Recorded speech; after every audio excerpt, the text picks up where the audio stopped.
آج یہ پربقرار تقریب بانی پاکستان قائد اعظم محمد علی جناح کے یوم ولادت کے سلسلہ میں منعقد کی گئی ہے، اور ایوان اقبال کا ہم بھرپور شکریہ ادا کرنا چاہیں گے، جن کے اشتراک سے ہمارے مختلف نوعیت کے ایونٹس جو ہیں وہ تکمیل پاتے ہیں۔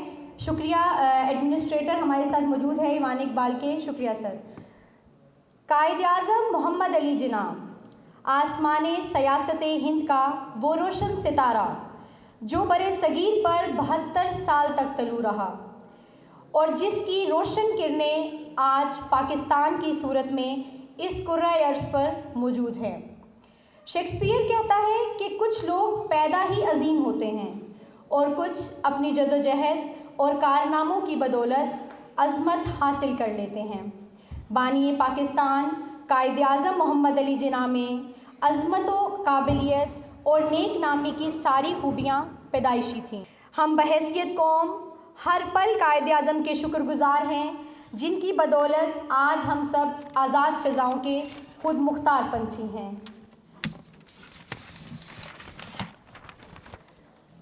اب میں اسٹیج پہ بلانا چاہوں گی احسن شکور صاحب کو، وہ تشریف لائیں اور اپنے خیالات کا اظہار کریں۔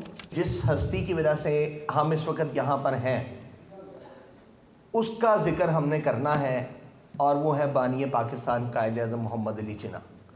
وہ ایک دھان پان سی شخصیت جس کا پیشہ تو وکالت تھا، اور اس نے وکالت نہ صرف عدالتوں میں دکھائی لیکن اس وکالت کا اس نے لوہا منوایا پوری دنیا میں۔ اس نے تمام مسلمانوں کی وکالت کی کہ جو مسلمان ظلم کی چکی میں پس رہے تھے بر صغیر پاک و ہند میں، ان کے لیے ایک علیحدہ ملک کی ضرورت ہے، اور وہ خواب حکیم الامت علامہ اقبال نے دیکھا تھا، جس کو شرمندہ تعبیر کیا اللہ کے فضل و کرم سے قائد اعظم محمد علی جناح نے۔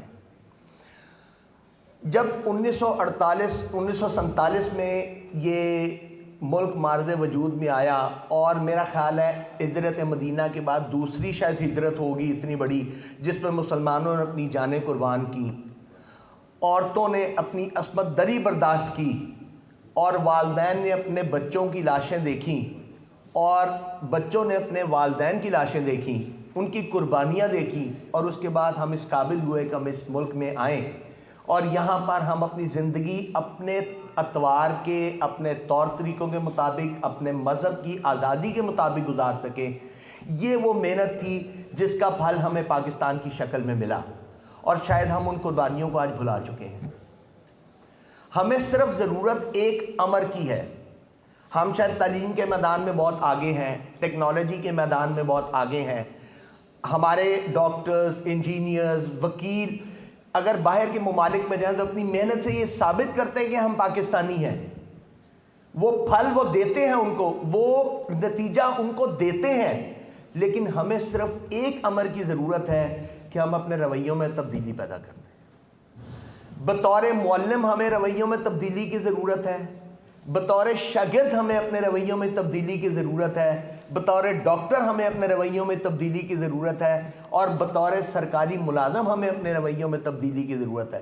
شاید ہم اپنے رویوں میں تبدیلی پیدا کریں تو ہم اس ملک کو حاصل کر سکیں دوبارہ سے، جو ملک ہم نے 1947 میں قربانیاں دے کے حاصل کیا تھا۔ اپنے رویوں کی تبدیلی سے اس ملک کو دوبارہ ہم حاصل کریں کہ جس ملک کا خواب آنے والے وقتوں میں قائد اعظم نے دیکھا تھا، اور اس کے بعد انہوں نے یہ ملک اللہ کے فضل و کرم سے ان کی مدد ساتھ سامنے حال رہی، اور مسلمانوں کو وہ ملک انہوں نے لڑ کے لے کے دیا تھا، اور یہ دنیا کی سب سے بڑی اسلامی فلاحی ریاست جو دنیا کے نقشے پہ ابھری ان محنتوں، ان قربانیوں کے نتیجے میں تھی۔ ہم نے اپنے تعلیم کے میدان میں اوپر جانا ہے، ہم نے سائنس اور ٹیکنالوجی میں اوپر جانا ہے، ہم نے اپنے معاشرے کی بہتری کے لیے ہمیں اوپر جانا ہے، اور یہ تمام چیزیں ہم صرف تب اپنے اس مقام پر لے کر جا سکتے ہیں جب ہم اپنے رویوں میں تبدیلی پیدا کریں۔ تو میرا خیال ہے کہ شاید میں سمجھتا ہوں کہ میری اس چھوٹی سی گزارش سے شاید آپ لوگ اپنے رویوں میں تبدیلی پیدا کر لیں، اور ہم اپنے ملک کو اس مقام پر پہنچا دیں کہ جہاں پہ خواب پہنچانے کا قائد اعظم محمد علی جناح نے دیکھا تھا۔ بہت شکریہ۔ آپ تشریف لاتے ہیں associate professor government college of science doctor Raza Taimur Sahab. سب سے پہلے 1918 میں بمبئی میں ہوتے تھے، وہاں گورنر تھا لارڈ ولنگٹن، اس کو فیئر ویل پارٹی دینی تھی. اس وقت کا جو گورنر ہوتا تھا وہ سمجھے خدا ہی ہوتا تھا. تو قائد اعظم نے جو ہے اس کو رجسٹ کیا کہ کس بات کی اس کو، یہ کوئی جمہوری پرسن ہے، فگر ہے، اس کو کوئی پارٹی نہیں دینی. تو اس کا جو بمبئی کے لوگ تھے انہوں نے ساتھ دیا. آج تک قائد اعظم جناح ہال کے نام پر، سب سے ہم دیکھتے ہیں نا جناح ہال مختلف جگہوں پر، تو سب سے پہلا جناح ہال بمبئی میں بنا تھا 1918 میں. اہل بمبئی نے تعمیر کروایا تھا قائد اعظم کی اس جرت پر کہ انہوں نے گورنر کو جو ہے وہ رجسٹ کیا ہے، گورنر کو ڈیفیٹ کیا ہے کہ نہیں دینی اس کو جو ہے وہ فیئر ویل پارٹی. اس کے بعد 1918 میں جنگ عظیم اول جو ہے وہ ختم ہوئی. تو برطانوی جو حکومت تھی اس نے ایک قانون بنایا، رولٹ ایکٹ اسے کہتے ہیں. تو اس وقت تحریکیں وغیرہ چلی تھی کہ اٹھاؤ سب کو، جو بھی بغیر کسی ٹرائل کے جو ہے اندر ڈال دو یا ان کو سزا دو. یہ ایکٹ تھا کہ حکومت کے پاس جو ہے یہ ڈسکریشن ہے کہ وہ کسی کو بھی بغیر کسی انویسٹیگیشن کے جو ہے وہ پکڑ سکتی ہے. Quaid Azam was the only person, اس وقت لیجسلیٹو اسمبلی کے ممبر تھے، انہوں نے ریزائن کیا تھا، کسی کانگریس مین نے ریزائن نہیں کیا تھا اس وقت. 1947 ایئرز میں قائد اعظم نے زچ کر دیا تھا برٹش گورنمنٹ کو، کانگریس کو، اس لیے وہ حل نہیں نکل رہا تھا. وہ بات نہیں، لارڈ ویول جو سیکنڈ لاسٹ جو ان کا گورنر جنرل ہے ماؤنٹ بیٹن سے پہلے، وہ جب بیٹھتا تھا ساتھ وہ کہتا تھا کہ یہ جناح تو بات ٹھیک کر رہا ہے. وہ کانگریس والے ادھر برٹش گورنمنٹ کو پیٹتے تھے، وہ کہتے ہیں یہ کیا ہم پر مسلط کیا ہوا، ہٹاؤ اس کو. یہ ہمارے سامنے کہتا ہے کہ جناح بات ٹھیک کر رہا ہے. لارڈ ویول وہ واحد گورنر جنرل تھا جس کو برٹش گورنمنٹ نے ڈسمس کیا تھا اس بات پر کہ یہ جناح کی بات کو ٹھیک کہتا ہے. لارڈ ماؤنٹ بیٹن آ گیا. لارڈ ماؤنٹ بیٹن نے آ کے نہرو کو خاص طور پر سمجھایا بھائی تمہارا مسئلہ اس طرح حل نہیں ہوگا، تمہارے پاس کچھ نہیں آئے گا، جناح تمہیں نہیں چھوڑے گا، میری بات مانو. کیا بات مانے جی؟ انہوں نے کہا تقسیم چھوڑو اس کو، بھارت ماتا کے ٹکڑے، اس کو، اس عقیدے کو چھوڑو، تقسیم پر راضی ہو جاؤ، میں تمہیں اتنا کاٹ کر دوں گا کہ تمہارے طاقت میں کوئی کمی نہیں آئے گی، اور پاکستان کو ایسا بناؤں گا کہ چل ہی نہیں سکے گا، چلے گا تو ڈولا لنگڑا چلے گا.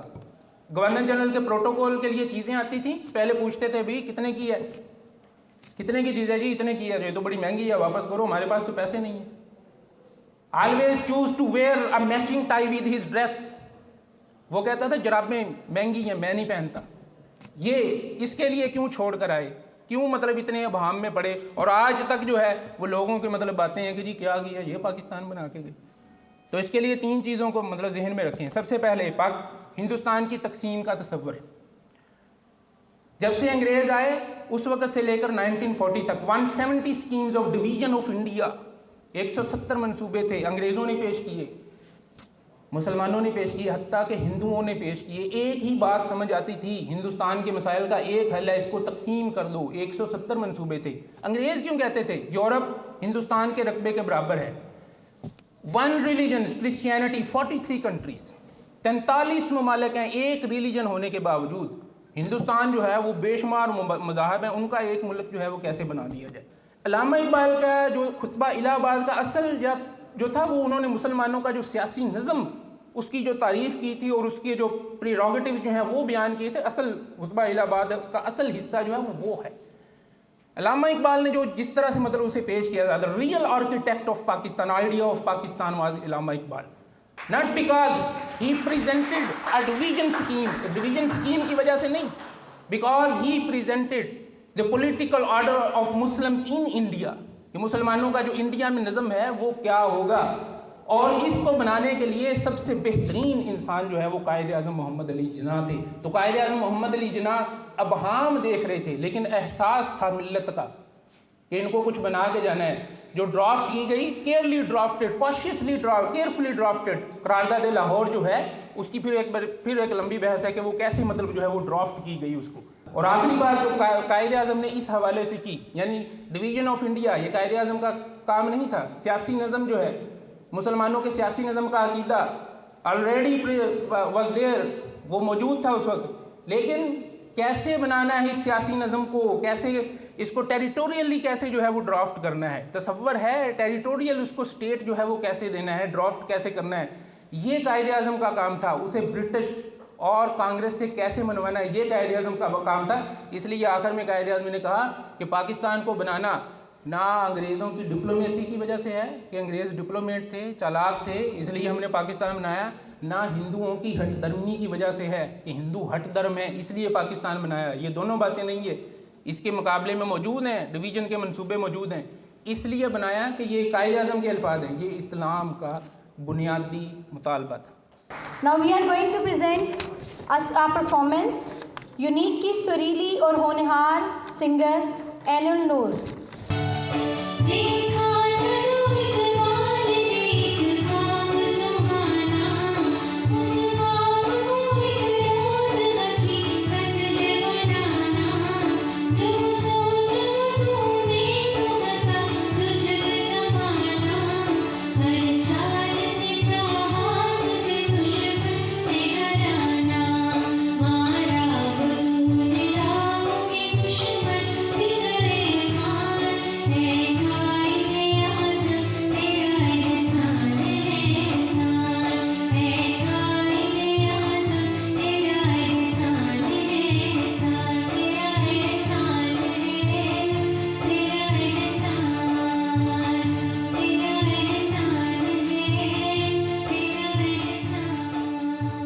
اب میں دعوت دینا چاہوں گی اس تقریب کے میزبان chairman unique group of institutions professor Abdul Mannan Khurram صاحب کو۔ آج کی یہ تقریب قائد اعظم کی ولادت کے حوالے سے منعقد کی گئی ہے۔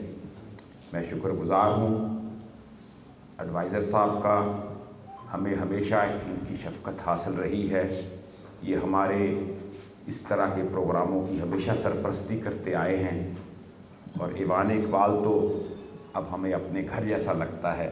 تو قائد اعظم محمد علی جناح اپنے عہد کے سب سے بڑے لیڈر اور ان کی سب سے زیادہ کریڈیبلٹی تھی۔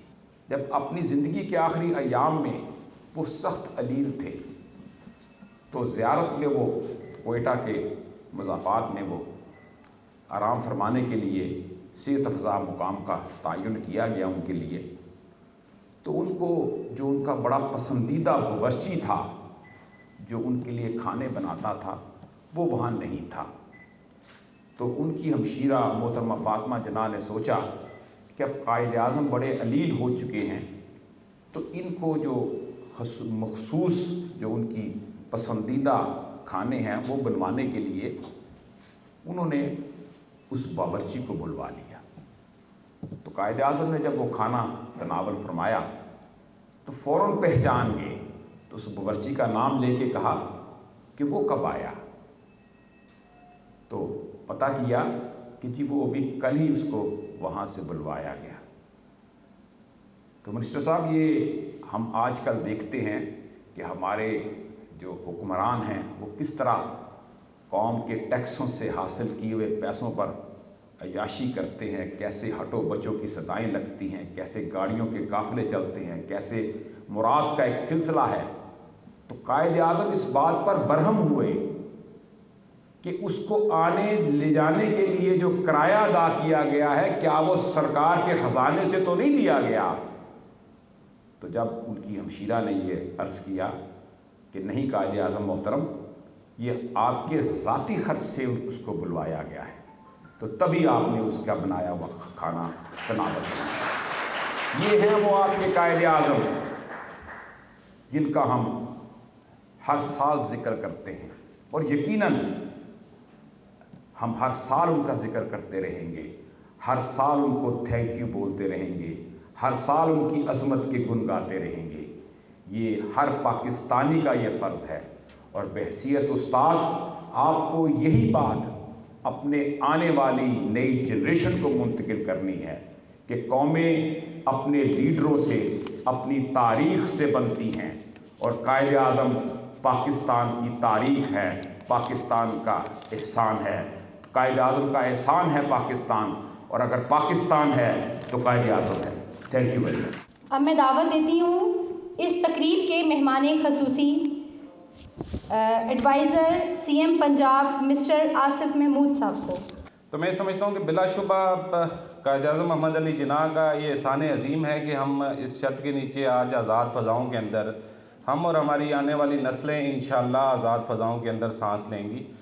تو میں یہ سمجھتا ہوں کہ جب ہم کولیکٹیو وزڈم اور کولیکٹیو سوچ اپنے آنے والی جنریشنز کے اندر پیدا کریں، کیونکہ میں یہ اپنے بچپن میں دیکھتا تھا کہ پاکستان سے محبت کا جو جذبہ ہے وہ بڑا بنیادی ایک جز ہوا کرتا تھا، جو میں معذرت کے ساتھ آپ کو کہوں کہ آج کل کی جنریشنز میں وہ بڑا کم ہوتا ہوا نظر آ رہا ہے۔ تو آپ کیونکہ اساتذہ اکرام ہیں، آپ نے آنے والی جنریشنز بنانی ہیں، تو کوشش کریں ایک تو ان کے اندر امید زندہ رکھیں، دوسرا ملک کے حوالے سے جو کنٹریبیوشن ہے اس کے اندر انہیں موٹیویٹ کریں، اور یہ جو ایک مایوسی کی فضا کریٹ کی جاتی ہے کہ آپ اگر خلوص نیت کے ساتھ ایک کوشش کریں تو شاید آپ کو کامیابی نہیں ملے گی، لیکن میں آپ کو یہ وثوق سے کہہ رہا ہوں کہ اگر کوئی شخص نیت اور خلوص کے ساتھ کوشش کرتا ہے تو کوئی وجہ نہیں کہ اس کو منزل نہ ملے۔